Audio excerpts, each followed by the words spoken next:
Min Газимов Аяз, Питрәш районы Шәле авылы урта гомуми белем бирү мәктәбенең 3-нче сыйныф укучысы.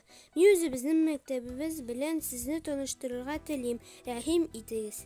Безнең мәктәптә 236 укучы укый, 23 укытучы, 2 тәрбияче, 1 китапханәче белем бирә.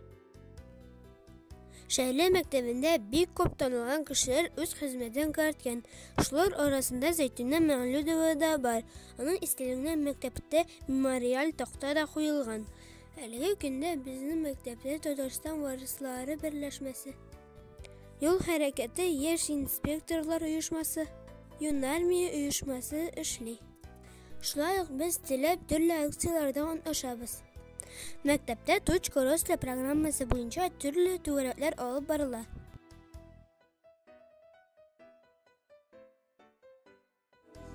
Мәктәпнең музее да бар. Анда Шәле авылы тарихы белән танышып була. Төрле экспозицияләр арасында авылыбызда туып үскән Россия мөфтиләр советы башлыгы Равил хәзрәткә багышланган бүлек тә бар. Музей җитәкчесе, тарих укытучысы Рәсилә Мәхсүнова бик кызыклы итеп калганнарын сезгә барысын да сөйләр.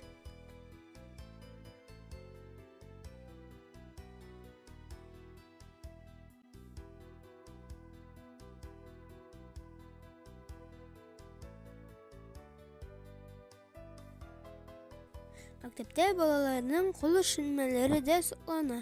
Актылар залында эшелмәләрнең ниндие генә юк.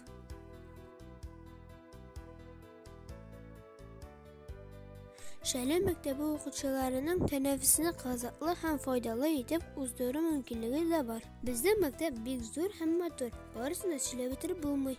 Бергә күңелле ял итәбезме? Менә шулай, әйдәгез, көч сынашабыз.